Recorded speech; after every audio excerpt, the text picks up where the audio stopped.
quand Dieu est silencieux. Aujourd'hui, pour notre évangile du jour, en ce samedi de Pâques, il n'y a pas de lecture comme les autres jours, c'est un jour de silence. Jésus est mort sur la croix. Toutes les promesses semblent s'être évanouies. L'espoir s'est envolé. Où est passé le royaume tant attendu? Les disciples, dans cette période de grand silence entre l'horrible crucifixion et la résurrection, dont ils n'ont pas encore conscience, doivent être remplis de doutes, de questionnements et même de regrets. L'amertume doit remplir leur cœur. Nous aurions dû être plus présents, plus à l'écoute de Jésus, doivent-ils se dire. Nous l'avons abandonné, nous n'avons fait de lui aucun cas. Pire, moi je l'ai même renié, doit se dire Simon-Pierre. Que ce temps de transition est difficile. Christ est mort, mais il n'est pas encore ressuscité. Il ne reste que les souvenirs et ce tombeau si obsédant. Pour nous aussi, et pour toi qui m'écoutes, parfois ces moments d'entre-deux, dans lesquels en plus Dieu ne dit rien, sont les plus difficiles. On est conscient de ce qu'on a perdu et pas encore de ce qu'on va gagner.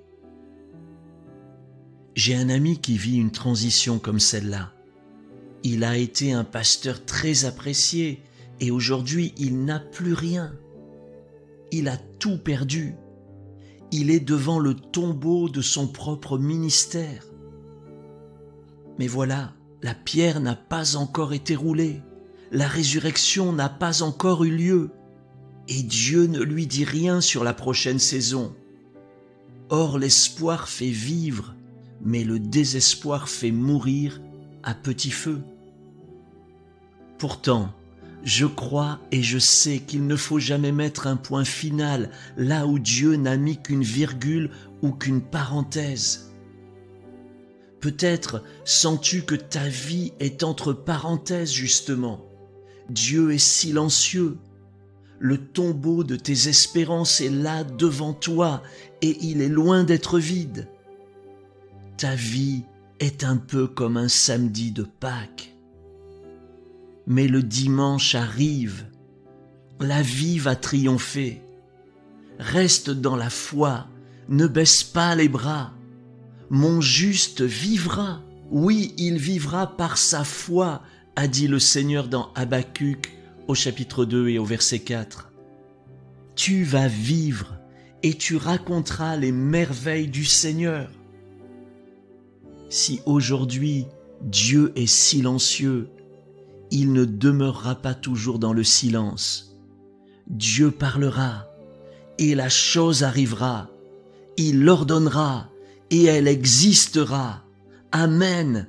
Amen.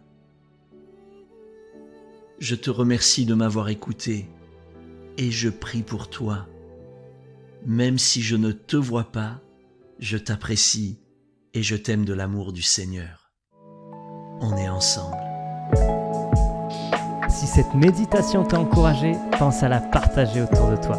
Pour nous retrouver chaque jour, abonne-toi et active la cloche.